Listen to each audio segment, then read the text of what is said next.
Welcome back. Today, we're tackling a really big one. Maybe one of the biggest enduring mysteries in tech, actually. Who is Satoshi Nakamoto?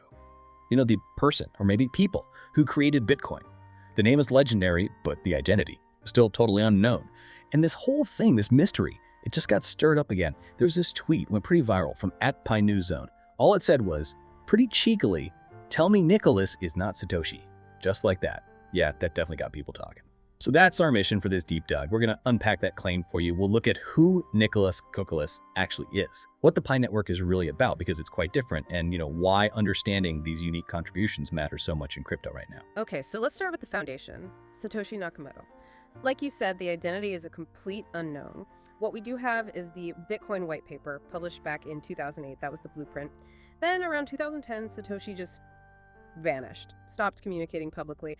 And interestingly, that anonymity, that disappearance, it became kind of crucial. It let Bitcoin grow on its own, truly decentralized, without a central figurehead calling the shots.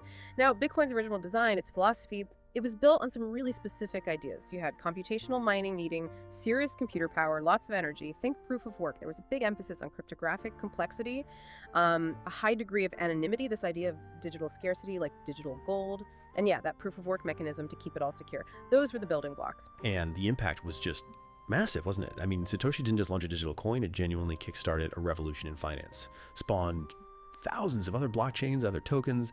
It really cemented Satoshi's status as like this mythical figure in tech. Okay, so that's the enigma, the legend of Satoshi. But the tweet points to someone specific, someone real. Dr. Nicolas Kokkalis. Tell us a bit about him. Who is he? Right. So Dr. Kokkalis, he's a computer scientist. He did his studies at Stanford University, has a background in distributed systems, social computing, that sort of thing. He's an entrepreneur too. And back in 2019, he co-founded the Pi network. He did that alongside Dr. Cheng Fan, another Stanford PhD. Now, Kokkalis' vision for Pi network, it was quite different from Bitcoin's starting point. The goal was really about democratizing access, making crypto accessible to everyday people through mobile mining. The idea is that anyone with just a smartphone could participate. That's a huge shift from Bitcoin needing specialized, powerful hardware. Pi uses a different mechanism, more focused on social trust and daily engagement on your phone. It's much, much less energy intensive. And Pi network has grown, significantly. They talk about tens of millions of users. They call them pioneers. These users are actively mining PiCoin, basically by tapping a button on their phone app each day. And the platform itself has been evolving. They've rolled out developer tools, a wallet, their own browser, an app studio, building out an ecosystem for decentralized apps. Right, so you have this massive user base. It's focused on accessibility and building out utility rather than just, market hype.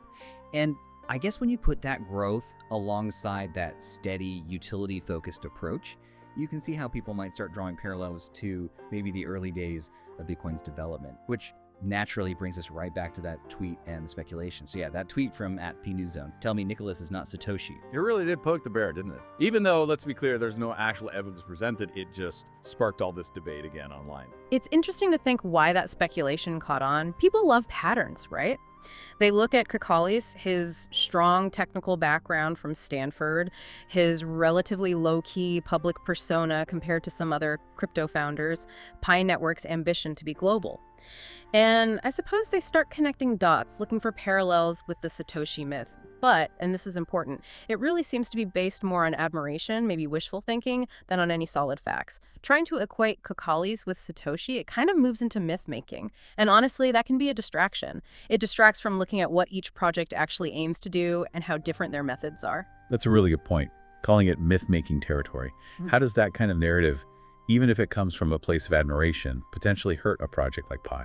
Well, it shifts the focus, doesn't it? Instead of talking about Pi's unique approach to mobile mining or its KYC strategy or the apps being built on it, the conversation becomes about this almost fantastical identity question. It can overshadow the real technical and strategic choices being made, and it might set up unrealistic expectations. The real story of Pi isn't about uncovering a secret identity. It's about its attempt to onboard millions into crypto differently. Okay, so the speculation is out there, but let's push it aside for a moment and really get into the core differences. Pi network versus Bitcoin. This is where you can really see how distinct they are, right? Absolutely. When you dig in, the differences aren't just superficial. They're stylistic, structural, philosophical. It strongly suggests they came from different places with different goals. Remember, Bitcoin's core tenets: anonymity, that fixed digital scarcity, the energy-intensive proof of work, Pi Network, it prioritizes very different things. Social consensus mechanisms integrating KYC, know your customer, which means verifying user identities. That's a deliberate move towards potential regulatory compliance and mainstream integration, kind of the opposite of Bitcoin's early anonymous ethos. And its entire model is built around mobile engagement, inclusivity, and aiming for real-world uses. You know, what's really interesting is seeing both as steps in crypto's evolution. Bitcoin was the proof of concept, decentralized digital value is possible. Pi Network seems to be asking a different question. Okay, how do we make this technology usable and accessible for potentially billions, even if that means tweaking some original cypherpunk ideals like total anonymity? That focus on accessibility and, frankly, compliance via KYC, that's a major fork in the road. And crypto needs that kind of differentiation to grow, I think. Innovation thrives on it. Right, so they're fundamentally tackling different challenges. Yeah. So, forgetting the Satoshi stuff entirely, what's the real value Pi Network is trying to bring to the table? What's its actual contribution? Yeah, let's focus on that. If you strip away the speculation, Pi Network's core contribution, I'd argue, is usability and accessibility. It's designed to drastically lower the barriers to entry.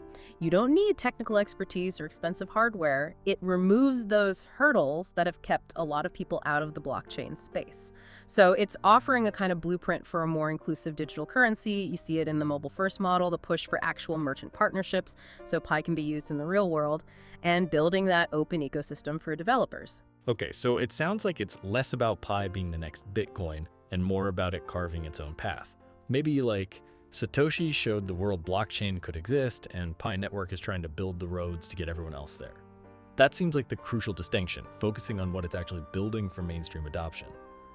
And this whole episode really does underscore the power of social media and crypto, doesn't it? The single tweet can spark huge conversations, maybe some fun speculation, but it also risks drowning out the more substantive discussions about the tech itself. That's a really critical point. And look at the contrast in approach. Satoshi was defined by complete anonymity.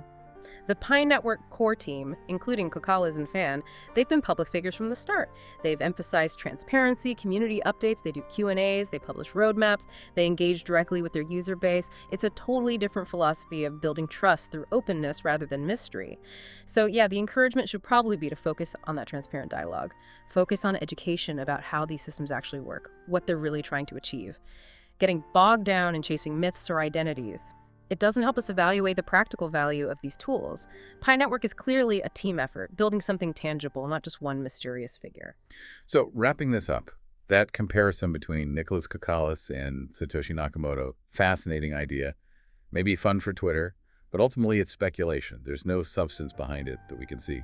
Exactly, and what it does show is how influential projects like Pi Network capture the public imagination.